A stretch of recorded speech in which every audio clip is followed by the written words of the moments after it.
वजीर आजम नरेंद्र मोदी आज बर्मिंघम दौलत मुश्तरका खेलों में शामिल भारतीय टीम के खिलाड़ियों से करेंगे मुलाकात। दौलत मुश्तरका खेल में भारत ने 22 गोल्ड मेडल समेत कुल 61 तमगे जीते हैं। वजीर आजम ने कहा, पूरे मुल्क को आपकी हुसूलियाबियों पर है फख्र।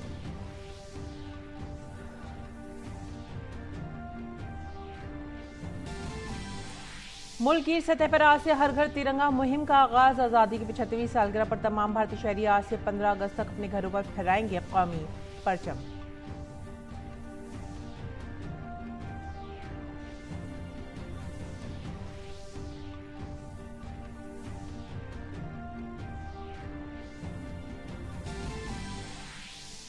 जुलाई के माह में खुर्दा शरह अफराद ज़र कम होकर 6.71% दर्ज। सनती प्रोडक्शन में जून 2022 के दौरान 12.3% का इजाफा दर्ज। कॉर्पोरेट टैक्स कलेक्शन में भी 34% का इजाफा।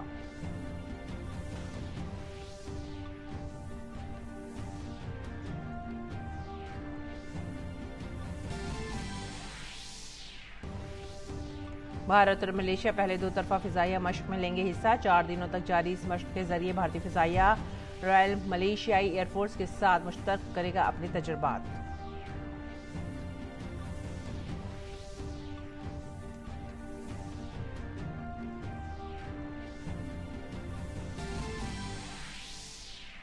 और जनूब मशरक़ी यूरोप में वाक़ मॉन्टेनेग्रो में हुई फायरिंग में मुसल्लह हमलावर समेत 11 लोगों की मौत, 6 जख्मी। मॉन्टेनेग्रो के वज़ीर आज़म ने वाक़े की मजम्मत। 3 रोज़ा कौमी शोक का किया ऐलान।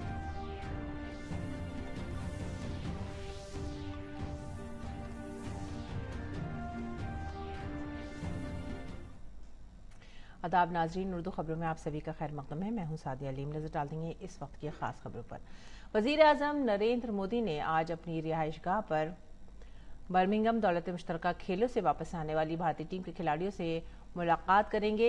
इस बार भारतीय खिलाड़ियों ने कुल 61 तमगे जीते हैं, जिनमें 22 सोने, 16 चांदी और 23 कांसे के तमगे शामिल हैं।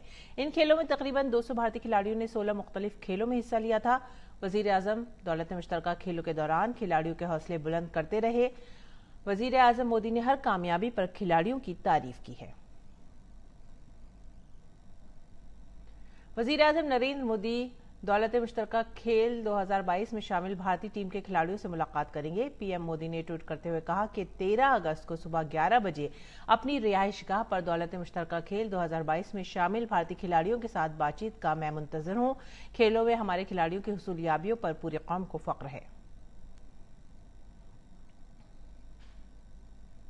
नाजरीन, आज से हर घर में तिरंगा लहराएगा। हर घर तिरंगा अभियान के तहत आज से 15 अगस्त तक तमाम हम वतन अपने घरों में तिरंगा फहराएंगे। 3 दिन की मुद्दत में लोग अपने घरों, दफातर और इदारों में कौमी परचम लहराएंगे। वजीर आजम नरेंद्र मोदी ने तमाम शहरियों से अपील की है कि वो भारत की आजादी की 75वीं सालगिरह के मौके पर अपने घरों में कौमी परचम लहराएं। पीएम मोदी ने अपने सोशल मीडिया अकाउंट में तिरंगे की डीपी लगाकर हमवतनों से इस मुहिम को मजीद ताकतवर बनाने पर भी जोर दिया था। पीएम मोदी की अपील के बाद हुब्बुल वतन और वतन परस्ती के जज्बे से सरशार तमाम हमवतनों ने अपने व्हाट्सएप और फेसबुक पर प्रोफाइल फोटोज पर तिरंगा लगा दिया है। इसके साथ ही भारतीय शहरी सरकारी पोर्टल हरघरतिरंगा.com पर कौमी परचम और तिरंगे के साथ अपनी तस्वीर अपलोड करके सर्टिफिकेट डाउनलोड भी कर सकते हैं।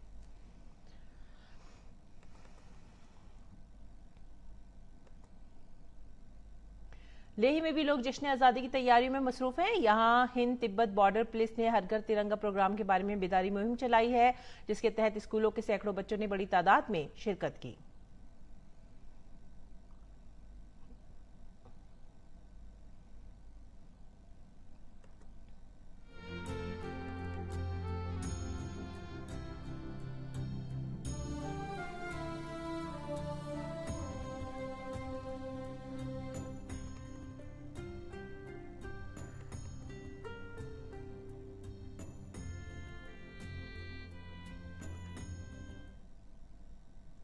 और जुमे को पटना के दूरदर्शन मरकज में अफसरान और मुलाजमीन ने तिरंगा यात्रा निकाली। इसमें मरकज के सरबराह राजीव सिन्हा समेत तमाम अफसरान और मुलाजमीन ने शिरकत की। इससे पहले हर घर में तिरंगा प्रोग्राम के तहत दूरदर्शन के अमले को तिरंगा भी तकसीम किया गया था।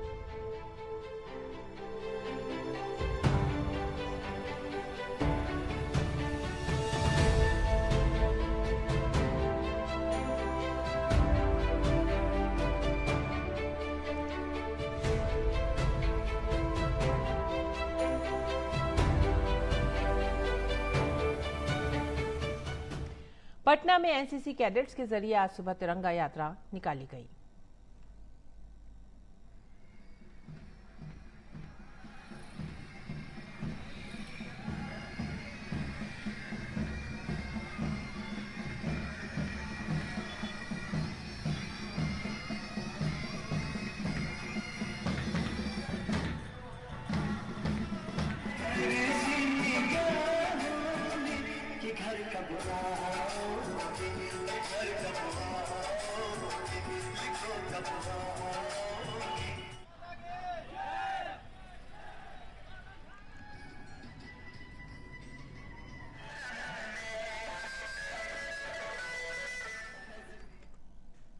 और बीजेपी ने ओडिशा की राजधानी भुवनेश्वर में तिरंगा यात्रा निकाली। इस मौके पर बड़ी तादाद में लोगों ने इस तिरंगा यात्रा में हिस्सा लिया। इस दौरान 1 किलोमीटर तवील तिरंगा सबकी तवज्जो का मरकज भी रहा।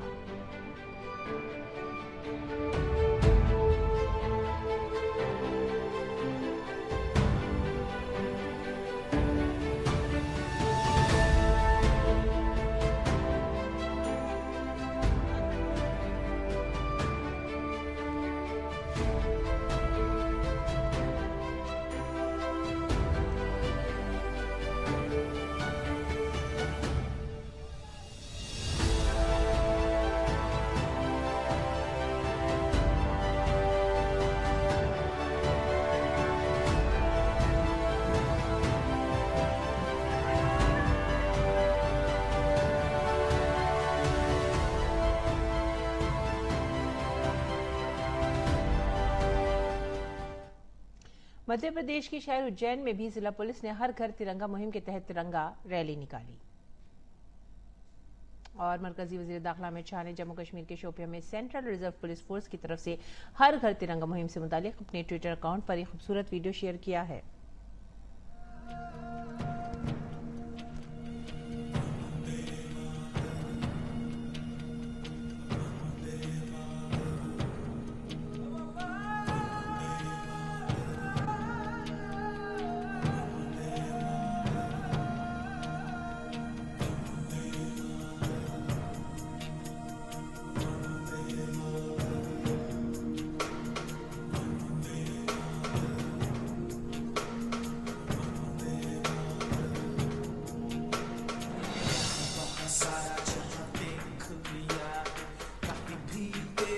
कोई नहीं है, नहीं 100 दिन दुनिया घुमा है, नहीं कहे तेरे जैसा कोई नहीं। मैं गाया चला भी बस तेरी याद थी, जो मेरे साथ थी, मुझको तड़पाती रुलाती। सबसे प्यारी तेरी सूरत, प्यार है बस तेरा प्यार ही।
मरकजी वज़ीर दाखिला अमित शाह ने हर घर तिरंगा मुहिम के तौर पर दिल्ली में अपनी रिहाइशगाह पर भी तिरंगा लहराया।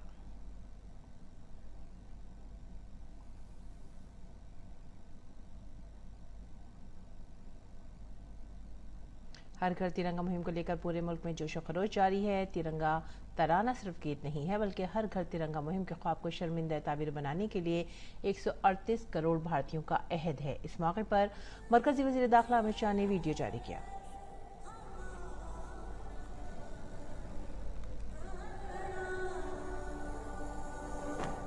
घर घर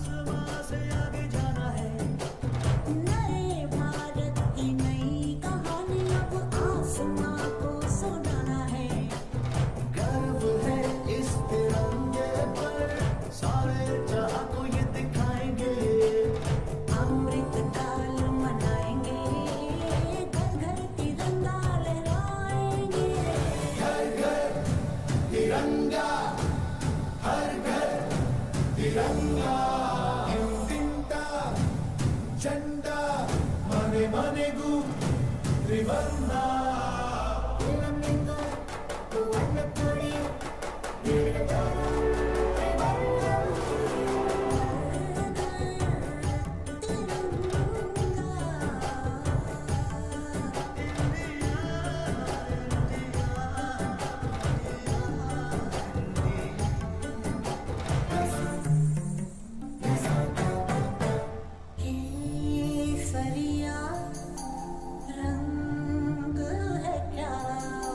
ये रंग मेरी शक्ति का है, ये रंग मेरी ताकत का है, ये रंग देश के वादे पे सजा. श्वेत है क्या रंग सत्य का, ये श्वेत रंग शांति का है, ये श्वेत रंग लेके का है, ये रंग देश के दिल में है बसा. रंग हरा तो खुशहाली का है, ये धर्म चक्र विकास का. इन्हीं उसूलों से है ये बना तिरंगा हमारा, तिरंगा प्यारा. घोरे घोरे तिरंगा, शोर घोरे तिरंगा, घेर घेर तिरंगो, घोरे घोरे पताका. हरे हरे तिरंगा, हरे हरे तिरंगा, हर घर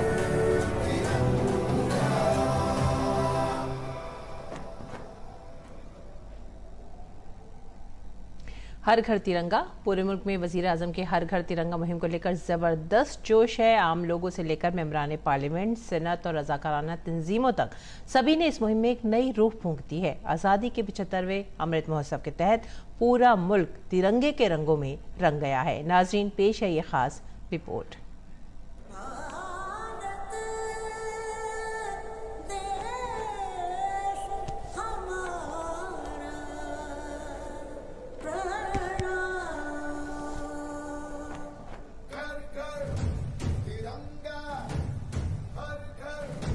तिरंगा, हर घर तिरंगा, हर घर तिरंगा.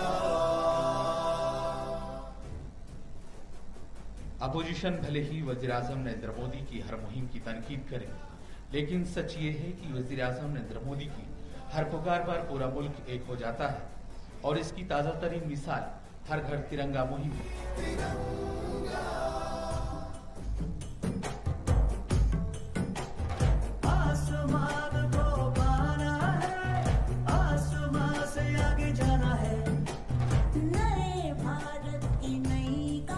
पूरे मुल्क में वजीर आजम के हर घर तिरंगा मुहिम की तई जबरदस्त जोशो खरोश है.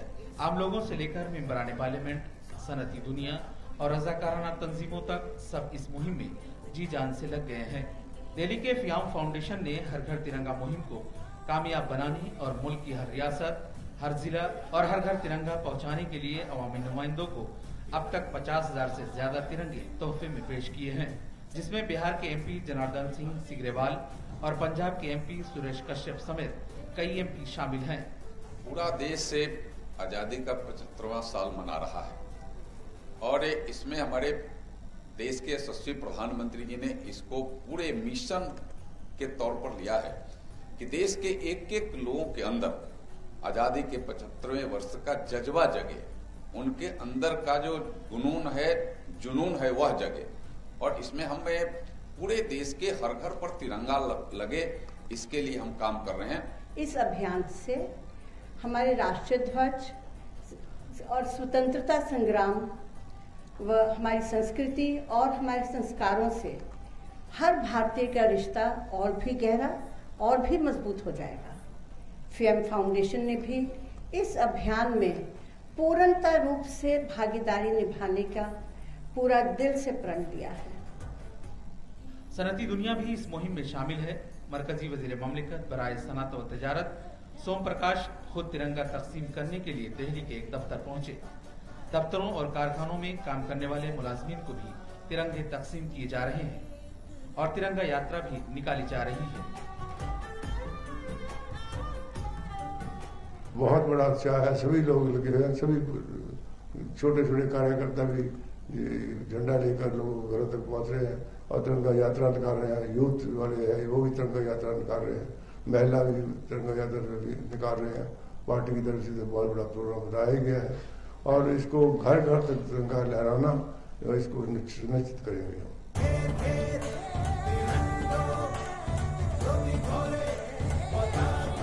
आजादी के 75वें साल में अमृत महोत्सव के तहत दारुल हुकूमत दिल्ली समेत पूरे भारत में जश्न आजादी मनाया जा रहा है।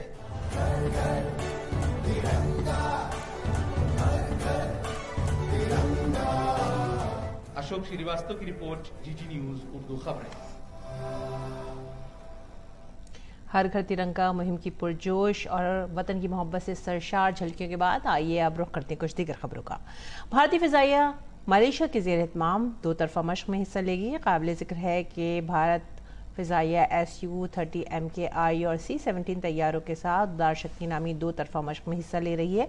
मलेशिया के फिजाइया के दस्तों के साथ ये मशक़ भारतीय फिजाइया के दस्तों को बैन जंगी सलाहियतों को मज़ीद बेहतर बनाने, बेहतरीन पेशा वराना सलाहियत के हामिल अफराद के साथ बेहतर तरीक़ों का इश्तराक करने और बहुत कुछ सीखने का मौका भी फराहम करेगी। इस 4 रोज़ा मशक़ में दोनों फ़िज़ाई अफ़वाज के दरमियान मुख्तलिफ फ़िज़ाई जंगी मशक़ें की जाएंगी। उदार शक्ति मशक़ दोस्ती के दरीना बंधन को मजबूत करेगी और दोनों फ़िज़ाई अफ़वाज के दरमियान दिफाई ताउन के मौक़े में इजाफा भी करेगी। इस तरह खित्ते में सलामती को फ़रोग़ मिलेगा। जुमे को जारी करदा इंडेक्स ऑफ इंडस्ट्रियल प्रोडक्शन यानी IIP के मुताबिक जून के माह में सनती शुबे के प्रोडक्शन में 12.3% इजाफा हुआ है। एक साल पहले जून 2021 के दौरान इसी IIP में 13.8% इजाफा हुआ था। इन आदाद शुमार के मुताबिक जून 2021 के दौरान IIP में 13.8% इजाफा दर्ज हुआ था। नेज मैन्युफैक्चरिंग के शुबे में 12.5% इजाफा हुआ। इसके अलावा कानकुनी की पैदावार में 7.5%, जबकि बिजली की पैदावार में 16.4% इजाफा दर्ज हुआ है। इसी तरह IIP में रवा माली साल की पहली छमाही के दौरान 12.7% इजाफा दर्ज हुआ है। एक साल कबल इसी मुद्दत में सनती प्रोडक्शन में 44.4% इजाफा हुआ था। मार्च 2020 में कोविड-19 की वजह से अप्रैल जून 2020 की छमाही में सनती पैदावार नुमाया तौर पर मुतासिर हुई थी। वहीं इसमें 18.7% की कमी भी वाक़ हुई थी। जुलाई में मुल्क में खुर्दा अफरात ज़र की शरह कम होकर 6.71% पर आ गई है। इससे कबल जून में खुर्दा अफरात ज़र 7.01% पर थी।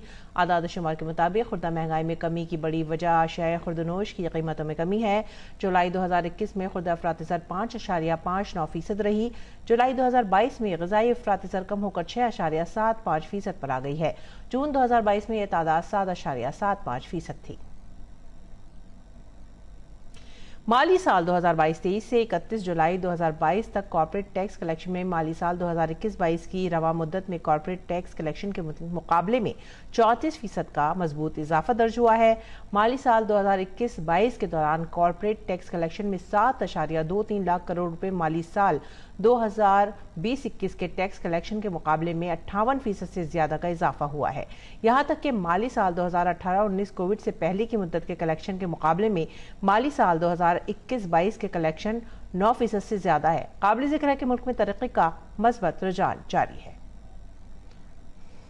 और भारतीय निज़ाद अमरीकी मुसन्निफ सलमान रुश्दी पर मगरबी न्यूयॉर्क में कातिलाना हमला हुआ है। न्यूयॉर्क में एक तकरीब के दौरान हमलावर ने चाकू से रुश्दी की गर्दन पर हमला कर दिया।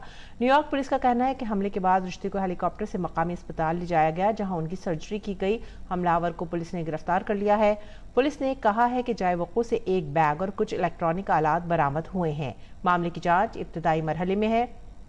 FBI भी मामले की जाँच में मसरूफ है। काबिल जिक्र है कि सलमान रुश्दी अपने कई नावलों को लेकर तनाज़ात का शिकार रहे हैं।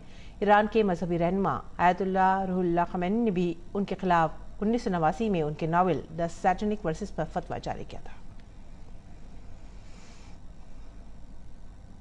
दीगर बैनुल अक़वामी खबरों में इराक़ की राजधानी बगदाद में शिया आलिम मुक़्तदर अल सद्र के सैकड़ों हामियों ने नई हुकूमत के क़याम का मुतालबा करते हुए एहतजाज किया। मुज़ाहिरीन का कहना था कि पार्लियामेंट को तहलील करके अगले हफ्ते के आखिर तक इंतखाबात कराए जाएं। इराक में गुज़िश्ता साल अक्टूबर में होने वाले इंतखाबात में मुक़्तदल सदर की जमात सबसे बड़ी सियासी जमात होने के बावजूद हुकूमत नहीं कायम कर सकी थी। मुज़ाहिरीन साबिक़ सूबाई गवर्नर और वज़ीर मोहम्मद असौदानी की वज़ारत उज़्मा के उम्मीदवार के तौर पर नामजदगी के खिलाफ भी एहतजाज कर रही हैं। अमरीकी ऐवान नुमाइंदगान ने सदर जो बाइडन के अहम आबो हवा में तब्दीली, टैक्स और सेहत की देखभाल पर मबनी मंसूबे को मंजूरी दे दी है। $430 बिलियन के अहम मंसूबे को अमरीका में वस्त मुद्दती इंतखाबात से कबल जो बाइडन की एक बड़ी कामयाबी करार दिया जा रहा है। बिल की हिमायत में 220 वोट पड़े, जबकि अमरीकी सेनेट में पहले ही इस बिल की मंजूरी दी जा चुकी है। जो बाइडन के इस अहम मंसूबे के तहत साल 2030 तक ग्रीन हाउस गैसों के अखराज में 40% कमी का हदफ मुकर्रर किया गया है। मंसूबे के जरिए इलेक्ट्रिक कार खरीदने पर $7,500 तक का टैक्स क्रेडिट फराहम किया जाएगा। नीज घरों में सोलर पैनल लगाने पर 30% की रियायत भी दी जाएगी। ये बिल हिफ्ज़ान सेहत के इक़दाम के लिए $64 बिलियन फराहम करेगा, जिससे कुछ अद्वियात की कीमतों में भी कमी को यकीनी बनाया जा सकेगा। जुनूब मशरक़ी यूरोप में वाक़े मॉन्टेनेग्रो में फायरिंग के नतीजे में एक मुसल्लह शख्स समेत 11 अफराद हलाक और 6 जख्मी हो गए हैं। जख्मियों में एक पुलिस एहलकार भी शामिल है। मीडिया के मुताबिक मुबैना शख्स ने खानदानी तनाज़े के बाद बच्चों समेत सड़क पर चलने वाले लोगों पर फायरिंग की। उसके बाद हमलावर भी पुलिस के साथ तसादुम में मारा गया। इस वाक़े की मजम्मत करते हुए मॉन्टेनेग्रो के वज़ीर आज़म ने मुल्क में 3 रोज़ा सोग का ऐलान किया है। ब्राज़ील के अमेज़न जंगलात में दरख्तों की कटाई रिकॉर्ड सतह पर पहुंच गई है। रिपोर्ट के मुताबिक जनवरी से जुलाई तक खित्ते में 5,774 मुरब्बा किलोमीटर दरख्त काटे गए हैं, जो गुज़िश्ता साल की इसी मुद्दत का बनिस्बत 7.3% ज्यादा है। कुछ माहिरीन के मुताबिक ब्राज़ील के सदर के इख्तिदार में आने के बाद से दरख्तों की कटाई में तेज रफ्तारी से इजाफा हुआ है। सरकारी आदाद-ओ-शुमार के मुताबिक बोल्सोनारो की इख्तिदार संभालने के बाद से गुज़िश्ता दहाई के मुकाबले इस दहाई में 75% ज्यादा दरख्तों की कटाई हुई है। जंगलात में पेड़ों की कटाई मुख्तलिफ वजूहात की बिना पर हो रही है। हुकूमत का कहना है कि इसकी बड़ी वजह काश्तकारी के लिए जमीन तैयार करना और सड़कों की तामीर शामिल है। और आइए अब नजर डालते हैं दिल्ली से शाया होने वाले उर्दू अखबारात पर।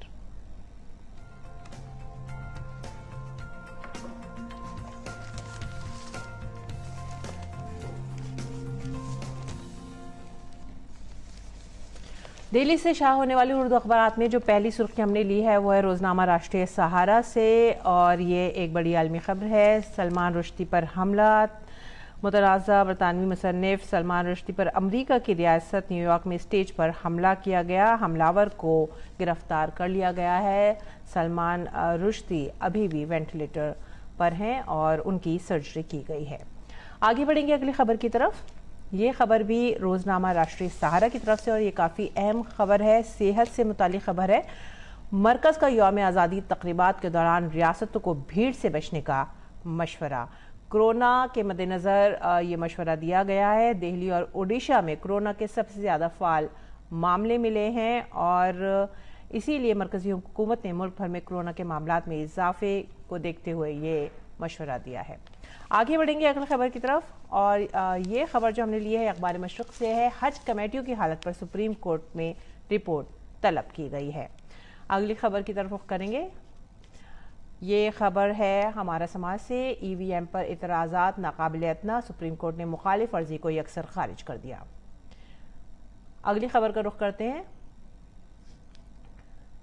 ये खबर भी जो है हमारे समाज से ही है। हिंदुस्तान ने एक बार फिर चीन को तनकीद का निशाना बनाया है। अक़वाम मुत्तहिदा की सलामती कौंसिल में जैश मोहम्मद के सरबराह मसूद अज़हर के छोटे भाई अब्दुल रईफ असगर पर पाबंदियां आयद करने की तजवीज़ पर चीन के वीटो की मजम्मत की है। आगे बढ़ेंगे। स्टॉक मार्केट में तेजी का सिलसिला लगातार जारी। स्टॉक मार्केट में तेजी है और ये एक अच्छी खबर है। और उसके बाद इंसानी स्मगलिंग की शिकार झारखंड की 12 बच्चियों को दिल्ली से रिहा कराया गया है। तो ये थे आज के उर्दू अखबारात, और अब आगे बढ़ेंगे खेल की खबरों की तरफ।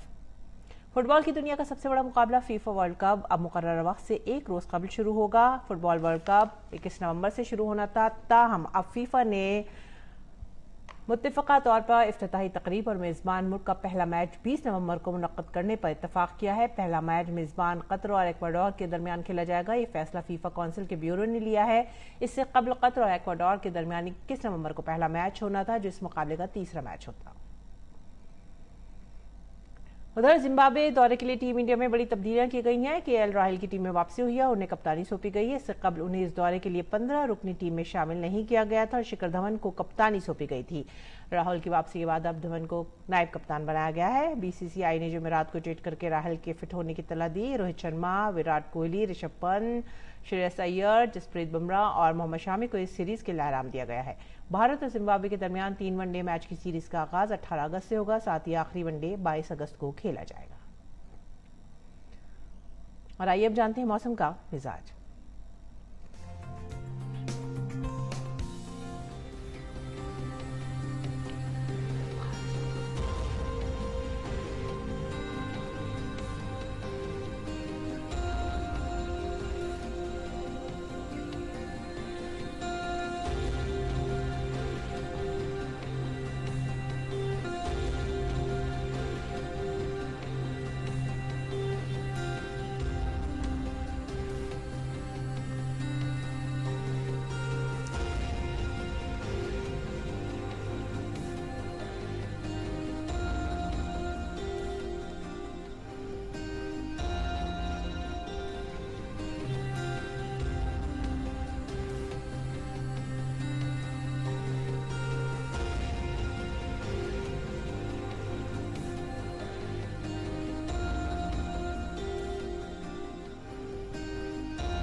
इसी के साथ ही अब वक्त हो गया आप सभी से विदा लेने का। आप हमारी पूरी टीम को दीजिए इजाजत। आदाब।